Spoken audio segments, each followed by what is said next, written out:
Alright, so, in my first ever Miitopia video, I talked about why Carcaton and the Dark Lord specifically are amazing. But, a surprise to us all, the game doesn't end there. Then, in the world ranking, I put Skyscraper and Otherworld at number 1, and honestly, one of that video's biggest flaws is that I didn't really elaborate a whole lot on why I chose these two to be at number 1. So, as a sequel to that Dark Lord video, today I'm going to be analyzing what the Skyscraper does right and why, in my opinion, it is the perfect ending to Miitopia. Now, there are so many different things that make a world good. There's story, there's aesthetic, there's music, enjoyability, and so many more. Let's start with something I talked about a lot in the original Dark Lord video. Story. Now, one of the things I heavily focused on with the original Dark Lord video is the fact that the Dark Lord gets you emotionally by kidnapping all your teammates throughout the game. Which is what makes all the Carcaton bosses extremely rewarding. Now, after you rescue all your teammates, they don't get kidnapped again, making the Skyscraper's emotional impact not as powerful and rewarding as Carcaton's impact, but the Skyscraper has one crucial thing that makes its emotional impact at least existent. That is the cutscene at the very beginning where the Dark Lord tells the team that he's gathered some of their friends along the way and now they'll have to look forward to a joyful reunion. This cutscene is crucial as to why the Skyscraper's emotional impact is pretty cash money.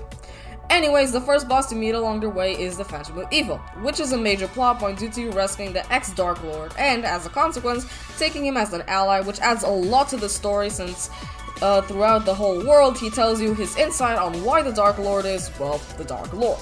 His whole motivation is to cause people suffering and to those who have wronged him, as well as the important fact that the person who is possessed by the curse isn't really in control and just has to watch as the Dark Lord just causes pain and misery wherever he goes.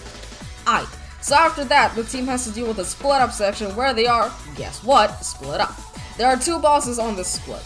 Those bosses are put into power via the Greenhorn royalty encountered during Greenhorn and the Pharaoh you encounter during next door. Also, one quick mention. The bosses are specifically the original bosses that you fought during the first few worlds. For example, King, who was originally the Golem, is now Strong Golem, and the Princess, who was originally General, is now Gold General. Alright, back to story. After the split up section, there's one more boss, Red Frog, which, you guessed it, is the Fag Fairies. Alright, that's the whole story. Now other stuff. First of all, aesthetic. The world is by far the best world in the game when it comes to aesthetics. It looks phenomenal. The colors meshed together so well and the particles just floating around are really nice and great detail. The stained glass windows are gorgeous and the white globes placed just next to the windows are very pretty. Now, the moment you've all been waiting for, music. Holy shit, this world's music is so good. You know how in games there's usually that zone near the final boss that has like that hyped up music that makes you go something like, oh yeah, we're so close, let's freaking go. Well, this world encapsulates that perfectly. The stage and battle theme are by far the best. And, well, it's very enjoyable. And finally, Darker Lord. This fight is so well built up, it's great. In the Switchboard only, after the final normal level, there's a dinner scene at the inn in which the team confesses that they are nervous and they don't want to separate. This is very understandable, because whenever something big gets close, we can't help but feel nervous. Okay, now the actual fight, which is so damn good. It's pretty difficult, which is great due to it being the very final boss. The fact that you have to fight him with all 10 of your teammates makes it so great, I can't. Another thing is that during the final boss, the Darkest Lord uses your teammates from the hands against you, which is practically just Dark Lord but not the same level of epic. And that is finally all the points I wanted to cover. I think I've proven my point.